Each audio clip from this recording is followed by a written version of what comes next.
अस्सलाम वालेकुम ट्रेडर्स, कैसे हैं आप लोग? उम्मीद करता हूँ आप लोग ठीक होंगे। अच्छा, आज की इस वीडियो में हम एक बहुत ही इम्पोर्टेंट टॉपिक के ऊपर ऊपर बात करने जा रहे हैं कि when should you take your first entry. जब आपको आपको कब अपनी फर्स्ट एंट्री लेनी चाहिए। अक्सर जो 90% जो लूज़र ट्रेडर्स हैं वो क्या करते हैं कि वो किसी ब्रोकर के साथ अकाउंट ओपन करते हैं और फिर ये तुक्काबाज़ी स्टार्ट करने लगते हैं कि मैंने अगर यहाँ से जो है ना मैंने बाय करनी है, यहाँ से मैंने सेल करनी है। जब ये बाय पे एंट्री लगाता है तो मार्केट सेल पे आता है, जब ये एंट्री लगाता है सेल पे तो मार्केट बाय के ऊपर जाता है। तो उसको इन चीज़ों का पता नहीं होता, इसीलिए उनके साथ ये वाक़यात दरपेश आते हैं और जब वो एंट्री लगाते हैं तो मार्केट उसकी अपोज़िट चली जाती है। अगर आपको इन चीज़ों का पता नहीं है तो फिर ये आपका मुकद्दर है कि जब भी आप सेल में एंट्री लगाओगे मार्केट बाय में जाएगी, जब आप बाय में लगाओगी तो मार्केट सेल में जाएगी। अच्छा, तो मैं आज इस सारी चीज़ों को डिटेल से आप लोगों के साथ डिस्कस करूँगा तो फिर आप लोगों को पता चलेगा कि when should I start in real in the forex market. अच्छा, तो एक तो हुई कि जो टेक्निकल एनालिसिस है इसमें फिर 600 पैटर्न्स और 600 स्ट्रैटेजीज़ हैं कि आपको ये आनी चाहिए। अगर वो भी आपको नहीं आती, आपको 5-6 में भी काम चल सकता है। ये टेक्निकल एनालिसिस इतनी वास्ट फ़ील्ड है कि आप इसमें एक दफ़ा जो है ना आप इसमें एंटर हो जाओ तो आप इस टेक्निकल एनालिसिस में आप गुम हो जाओगे। लेकिन ये आपको एक अच्छे मेंटर से सीखना होगा तभी जाकर आपको ये टेक्निकल एनालिसिस की जो एल्गोरिथम्स है ये आपको समझ में आना आएगी आहिस्ता-आहिस्ता से। अगर ये चीज़ें आप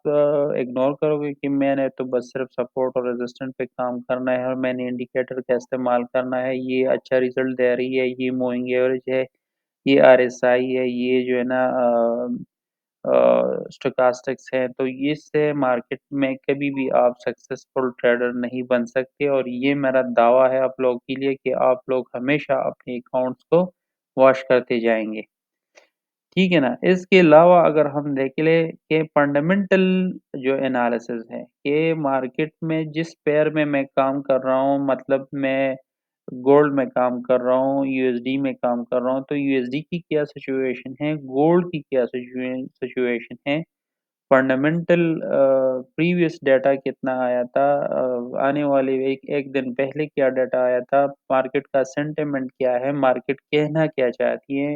ये चीज़ें हमें हमें एंट्री इस पॉइंट पे मिलनी चाहिए या नहीं मिलनी चाहिए। जब आपको ये फंडामेंटल एनालिसिस के बारे में पता नहीं होगा, आप कभी भी इसमें एक प्रॉफिटेबल एंट्री नहीं लगा सकते। तो एक तो हुई टेक्निकल एनालिसिस, उसके बाद ये फंडामेंटल एनालिसिस कि आपने कौन-कौन से वेबसाइट से ये डाटा हासिल करना है, न्यूज़ क्या कह रही है। यूएसडी के ऊपर जो है ना इकोनॉमिक्स न्यूज़ आपने पढ़नी होती है कि वो क्या कह रही हैं, टीवी शोज़ देखने होते हैं। आपने पूरे उस मुल्क का जो है ना स्ट्रक्चर आपको ज़हन में होना चाहिए कि अभी इस अमेरिका में ये हालात जा रहे हैं, बैंक की छुट्टी है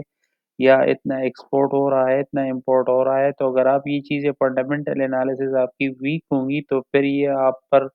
फिर आपके टेक्निकल एनालिसिस जो है ना वो फेल होते जाएँगे। तो आपको टेक्निकल एनालिसिस के साथ-साथ आपको भी फंडामेंटल में भी जो है ना भरपूर उबूर होना चाहिए।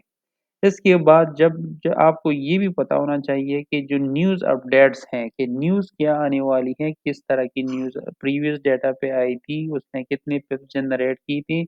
और मार्केट का जो बिहेवियर था वो उस टाइम पर क्या था। अच्छा, अब ये ज़बरदस्त बात है कि अगर आपको न्यूज़ आ जाती है लेकिन आप मिड में हो, तो क्या आप इसमें एंट्री लोगे? बिल्कुल भी नहीं आप नहीं लोगे। ये भी एक न्यूज़ तो आती है जब टेक्निकल एनालिसिस, फंडामेंटल एनालिसिस और न्यूज़ की अपडेट्स आपको पहुँच जाए तब आपने एक डायरेक्शन में एंट्री को प्लान करना होता है। वरना तो आपको तो लॉस यकीनी है, फिर आपको जो है ना लॉस ही लॉस होगा। अच्छा, ये जो इसके बाद जो हम लोग जो है ना मार्जिन लेवल को भी आइडेंटिफ़िकेशन करना होती है कि मैं मेरा बजट कितना है, मेरा कैपिटल कितना है, इसमें मेरी इक्विटी कितनी है, इस पे मुझे कितना लॉट लगाना है, इसमें मुझे मार्जिन कितना पड़ रहा है, मैं 1:1 की एंट्री लगा रहा हूँ, 1:5 की लगा रहा हूँ या मैं 2:-1 की एंट्री लगा रहा हूँ। मैंने बहुत सारे ट्रेडर्स मैंने बहुत सारे ग्रुप्स को जॉइन किया हुआ है, मैं उनको देखता हूँ तो मुझे हँसी आती है कि -2:1 का मतलब 2% रिस्क और 1% वो रिवार्ड रखते हैं, तो ऐसी भी ग्रुप्स मैंने देखे हैं, मुझे हँसी आती है। लेकिन मैं कहता हूँ चलो ठीक है, ये भी लोगों को धोखा दे रहे हैं, इसका अकाउंट वॉश करेंगे, तब भी इसमें जब ये वहाँ से निराश हो जाएँगे ना, तो फिर ये ट्रेड विद जवाज़ियानी के पास आएँगे, फिर हम उसको आहिस्ता-आहिस्ता गाइड करेंगे, क्योंकि पहले तो उनको वायरस लगी है, दूसरों के वायरस ने उसके दिमाग पर असर किया है, तो अब उसको भी साफ करना होगा, उसे भी धोना होगा और फिर उसको सही ट्रैक पर लाने के लिए उसे हमें टाइम देना होगा। तो जब हम उसको टाइम देंगे तो उसको सही राह दिखाएँगे कि आपने किस डायरेक्शन पे जाना है, कहाँ से हमें एंट्री पॉइंट करनी है, कहाँ से हमने एग्ज़िट होना है। ये चीज़ें अगर आपको पता नहीं है तो फिर आप इस मार्केट में जो है ना कभी भी एक प्रॉफिटेबल ट्रेडर नहीं बन सकते। अच्छा, द मेन क्वेश्चन जो मनी मैनेजमेंट है, कि मनी मैनेजमेंट हमने किस तरह से करनी है? फॉर एग्ज़ाम्पल अगर आपके पास $100 है तो आपको इस पर कितना रिस्क लेना चाहिए? जो बिज़नेस लोग होते हैं वो सिर्फ़ 5% या 2% रिस्क लेते हैं और वो फिर at the end of the month अपनी कैलकुलेशंस करते हैं कि मैंने 5 एंट्रीज़ लगाई इस मंथ में, मेरी 3 पॉज़िटिव में गई हैं, 2 नेगेटिव में गई हैं, तो फिर भी उसका अकाउंट जो है ना वो हेल्थ में रहेगा और वो एक अच्छा बिज़नेसमैन है। लेकिन यहाँ अब हम क्या करते हैं, मिडल ईस्ट में, पाकिस्तान और इंडिया में जितनी भी मैंने ट्रेडर्स ऑब्ज़र्व किए हैं, ये जस्ट सिग्नल्स पर डिपेंड करते हैं और मनी मैनेजमेंट का इसका ये हाल है कि ये 100% रिस्क लेते हैं, मतलब गैम्बलिंग करते हैं, जुआ खेलते हैं, क्रेज़ी ट्रेडर्स होते हैं। तो इस तरह की मार्केट फॉरेक्स मार्केट इस तरह के लोगों के अकाउंट वॉश करना जानती है और वो इस तरह के लोगों को जल्दी खा जाती है। फिर ये लोग इस मार्केट को बुरा-भला कहते हैं कि यार ये मार्केट ठीक नहीं है, इसमें जुआ है, इसमें ये है, वो है, तो फिर गालम-गलौच पे आते हैं और ये फिर उनका अपना नुकसान, अपना जो पर्सनल एक्सपीरियंस होता है, जो बैड एक्सपीरियंस उसका होता है, तो उसी वजह से ही इनको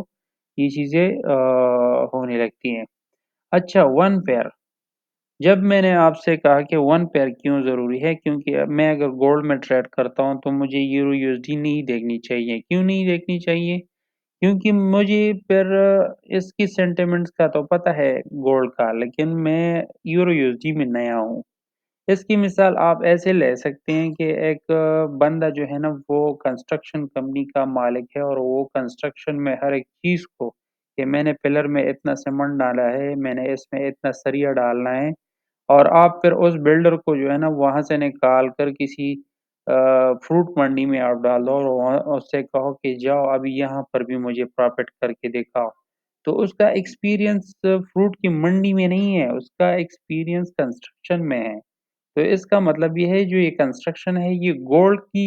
पेयर है और आप उसको लेकर जाते हो यूरो यूएसडी पे जो फ्रूट की मंडी है, तो वो फ्रूट की मंडी में उसका एक्सपीरियंस ही नहीं है, तो उस कहाँ से आपको प्रॉफ़िट दिला कर देगा। तो इसीलिए मैं कहता हूँ कि आप लोगों ने वन पेयर पे काम करना है। अच्छा, नो इंडिकेटर यूज़, अगर आप इंडिकेटर का इस्तेमाल करते हैं तो यू आर लूज़र ट्रेडर। मेरे नज़र में आप एक बिल्कुल ही एक लूज़र ट्रेडर हो, क्योंकि ये मार्केट जो है ना ह्यूमन बीइंग से चलता है, ये किसी भी इंडिकेटर से नहीं चलता। इंडिकेटर आपको 10-15 मिनट के बाद आपको जो है ना कोई इंडिकेशन दे देता है कि ये आपने मार्केट में अब यहाँ से मूव होना है, ठीक है ना? तो आपने इंडिकेटर का इस्तेमाल सिरे से नहीं करना, आपने ह्यूमन साइकोलॉजी और कैंडलस्टिक्स को देखते हुए आपने एंट्रीज़ को प्लान करना होती है कि इस टाइम पे बायर स्ट्रॉन्ग है, इस एरिया पर जो है ना सेलर स्ट्रॉन्ग है। तो आपने उस सेंटिमेंट्स को, उस साइकोलॉजी को रीड करने के बाद आपने एंट्री लगानी होती है। अगर आप इसी चक्कर में पड़े रहेंगे कि ये वाला इंडिकेटर इज़ द बेस्ट, ये इंडिकेटर इज़ द बेस्ट, तो यू आर द लूज़र। अच्छा, ट्रेंड की साइकोलॉजी को समझना कि मार्केट की जो सेंटिमेंट है कि मार्केट किस डायरेक्शन पे जाना चाहती है, या ये इसकी रिट्रेसमेंट है या इसका पुल बैक है। تو آپ نے اس چیز کو مد نظر رکھتے ہوئے اپنی انٹریز کو پلان کرنی ہے کہ اس وقت میں جو انٹری لگا رہا ہوں بائی میں، کیا یہ ریٹریسمنٹ ہے یا یہاں سے جو ہے نا مارکیٹ کی جو اسٹرکچر ہے وہ چینج ہو رہی ہے۔ تو اگر آپ لوگوں کو اس چیز کا پتہ نہیں ہے تو پھر آپ ریل میں ٹریڈ نہ لگایا کریں، کیونکہ آپ اپنا بھی پیسہ ضائع کر رہے ہیں اور وقت بھی ضائع کر رہے ہیں اور اپنی باپ کا بھی اور اپنی فیملی کا بھی جو ہے نا ایسٹس کا آپ لوز کر رہے ہیں۔ تو میں آپ لوگوں کو ریکمینڈ نہیں کرتا کہ آپ لوگ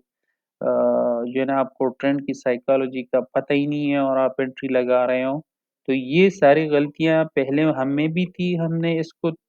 آہستہ آہستہ اپنے آپ سے نکالی ہیں اور پھر جا کے ہم کسی مقام پر پہنچ کر پروفیٹیبل بنے ہیں۔ اچھا، پیپل سینٹیمنٹ کیا ہے کہ مارکیٹ جب موو ہو رہی ہوتے ہیں، آپ نے ٹیکنیکل انالیسس بھی پڑھا، فنڈامنٹل بھی پڑھا، profit margin, money management, one pair indicator کا استعمال بھی نہیں کیا، ٹرینڈ کی سائیکالوجی کی بھی پتہ چلی، لیکن وہاں پر پھر آپ نے جو ہے نا ہیومن جو سائیکالوجی ہے وہ آپ نے ریڈ کرنا ہوتی ہے، نہ تو وہ آپ کو کسی ویب سائٹ پہ ملے گی، نہ آپ کو کسی مارکیٹ کی کینڈلز کی جو موومنٹ ہے آپ نے اس سے پیپلز یا ہیومن کی سینٹیمنٹس کو ریڈ کرنا ہوتا ہے اور پھر آپ نے اسی ڈائریکشن میں اپنی انٹریز کو پلان کرنا ہوتی ہے۔ یہ چیز نہ کسی کتابوں میں موجود ہے، نہ کسی ویب سائٹ میں، اور نہ کسی اپڈیٹس میں آپ کو یہ ملیں گی۔ یہ آپ کو کہاں سے ملے گی؟ یہ آپ کو ایکسپرٹ سے ملے گی، آپ کے منٹور سے آپ کو ملے گی، وہ آپ کو گائیڈ کرتا جائے گا کہ اس وقت مارکیٹ میں یہ سینٹیمنٹ جا رہی ہے، people are thinking about the buy, people are thinking about the sell. تو یہ سینٹیمنٹ اس کی ایکسپیرینس کی بنیاد پر یہ آپ لوگوں کو بھی یہ ایکسپیرینس پہ ٹرانسفر کرتی ہیں اور انشاءاللہ پھر ایک دن بھی جو ہے نا ایک پروفیٹیبل ٹریڈر بن جاتے ہوں۔ اچھا، سپورٹ اور ریزسٹنٹ یہ ایک امپورٹنٹ ٹاپک ہے کہ جب بھی مارکیٹ کسی سپورٹ یا ریزسٹنٹ پر پہنچتی ہے تو زیادہ تر ٹریڈر وہاں پر الرٹ ہوتے ہیں کہ ہاں یہاں پر کچھ ہونے والا ہے، یا تو یہ اس کو بریک کر کے اس کی ریٹیسٹ پہ مزید گر سکتا ہے، یا یہاں سے ہی اس کو اس میں بائی میں جانا ہے، ٹھیک ہے نا۔ تو یہاں پر ایک سپورٹ اور ریزسٹنٹ ایک ایسی چیز ہے جو آپ کو ہیلپ کر سکتی ہیں آپ کی ٹریڈنگ کو، پروفٹ کو ڈبل کرنے میں، 2x 3x میں کنورٹ کرنے کے لیے۔ تو سپورٹ اور ریزسٹنس جو ہے نا آپ نے اس زون کا آئیڈینٹیفیکیشنس کرنی ہے، اس کے بعد آپ کو کہیں جا کر اس میں کچھ جو ہے نا پروفٹ مل سکتا ہے۔ اچھا، جب آپ نے یہ ساری چیزیں پڑھی تو پھر آپ نے نیور افریڈ آف یور لاس، آپ نے اپنے لاسز کو سے نہیں ڈرنا کہ میں اس ایریا پر میں نے اتنا ریسرچ کرنے کے بعد میں اس مدے پہ آ گیا ہوں کہ میں نے یہاں سے سیل کرنا ہے، یہاں سے میں نے بائی کرنا ہے۔ پھر آپ میں جو ہے نا اس آپریٹنگ آپ نے لاس کا پھر نہیں سوچنا کہ میں اس ایریا میں لاس کر جاؤں گا، نہیں، آپ نے پھر رسک لینا ہے۔ پھر یہ ایک بزنس مین کا دل یہاں پر جاگ جاتا ہے کہ ہاں میں نے یہاں پر انویسٹمنٹ کرنی ہے، میں نے اگر یہاں پر لاس بھی کیا کیونکہ میں نے اتنا سارا ریسرچ کیا ہے، اس ریسرچ کے بیس پہ مجھے یہ نتیجہ نکلا ہے کہ میں نے یہاں سے سیل کرنی ہے، میں نے یہاں سے بائی کرنی ہے، ٹھیک ہے نا۔ تو پھر وہاں پر آپ نے گھبرانا نہیں ہے، آپ نے ضرور وہاں پر رسک لینا چاہیے، کیونکہ اگر اتنا ریسرچ کرنے کے بعد مارکیٹ آپ کے point per area of interest پہ آتا ہے لیکن اس کے بعد ابھی آپ انٹری نہیں لگاتے تو پھر اتنی ریسرچ کا فائدہ کیا ہے، ٹھیک ہے نا۔ تو یہ بات آپ لوگوں نے ذہن نشین کرنی ہے کہ آپ لوگوں نے پھر اس جگہ پر رسک ضرور لینا چاہیے۔ اور ایکسپرٹ اوپینین کا فائدہ کیا ہو سکتا ہے کہ جو ریسرچ آپ نے کی ہے اور جو ریسرچ ایک دوسرے ایکسپرٹ نے کی ہے وہ آپ کا مینٹور ہے یا نہیں ہے، لیکن آپ کو مینٹور ہی اپنا ریسرچ آپ کو دے گا، اور وہ کون سے الفاظ میں دے گا؟ صرف یس یا نو۔ اگر اس نے یس بولا تو اس کا مطلب ہے کہ آپ کا ریسرچ جو تھا اور آپ کی مینٹور کا ریسرچ جو تھا، آپ کے ایکسپرٹ کا ریسرچ جو تھا وہ یس ہو گیا ہے، تو اس کا مطلب یہ ہے میچنگ ہے۔ تو آپ دونوں نے پھر وہ بھی اس میں رسک لے گا اور آپ بھی اس میں رسک لوگے، تو انشاءاللہ دونوں جو ہے نا اس میں کامیاب ہوں گے۔ لیکن جو اگر وہ آپ کو نو بولے تو پھر آپ کی جو ریسرچ ہوئی تھی اس ریسرچ میں کوئی کمی ہے، اور جو ایکسپرٹ ہے یا جو آپ کا مینٹور ہے اس کی ریسرچ میں دونوں میں فرق ہے، دونوں میں تضاد ہے، تو آپ نے پھر اپنا تضاد اس سے نکالنا ہے، پھر آپ نے اسے میسج کرنی ہے کہ سر میں کہاں پر مسٹیک کر رہا ہوں۔ تو بنا مینٹور کے آپ اس مارکیٹ میں چل ہی نہیں سکتے، کیونکہ آپ نے ایکسپرٹ اوپینین کی ایکسچینج کرنا ہوتی ہے، کیونکہ جب آپ اتنی ریسرچ کر لیتے ہو اس کے بعد آپ ایریا آف انٹرسٹ پہ اگر مارکیٹ آتا ہے، لیکن مارکیٹ کی سینٹیمنٹس نیچے جانے کو ہے اور آپ بائی میں بیٹھتے ہو، تو پھر کیا ہوگا، آپ کا مینٹور ہی آپ کا کام آئے گا اور وہ آپ کو گائیڈ کرے گا کہ یہ اس ایریا میں مزید سیلنگ ہے، آپ نے بائی نہیں کرنی۔ تو امید کرتا ہوں یہ ویڈیو آپ لوگوں کے لیے ہیلپ فل ثابت ہوئے گی، آپ نے کچھ اس میں سے کچھ گین کیا ہوگا۔ اگر ویڈیو لاجیکلی لگی ہے اور کچھ پسند آئی ہے تو اپنے دوستوں کے ساتھ لائک، سبسکرائب اور شیئر کریں، اور کمنٹ مست کیجیے گا تاکہ ہمیں بھی پتہ چلے کہ ہاں کوئی ہماری ویڈیو سے کسی کو فائدہ ہو رہا ہے۔ اس کے علاوہ اگر آپ کسی بھی کرنسی پیئرز میں، آپ اسٹاکس میں یا کوائنس میں آپ اسٹک ہے، آپ لاسز کر رہے ہیں، تو آپ ہمیں کمنٹ کر سکتے ہیں۔ ہم بھرپور کوشش کریں گے کہ ٹائم ملتی ہی ہم آپ لوگوں کے لیے ویڈیو بنا دی جائے اور آپ لوگوں کو سمجھایا جائے کہ اس مارکیٹ سے آپ نے اس طریقے سے نکلنا ہے اور آپ کی جو لاسز ہے اس کو کنورٹ کرے پروفٹ میں۔ تو تب تک کے لیے اتنا ہی، ملتے ہیں کسی اور ٹاپک پہ۔ اللہ حافظ۔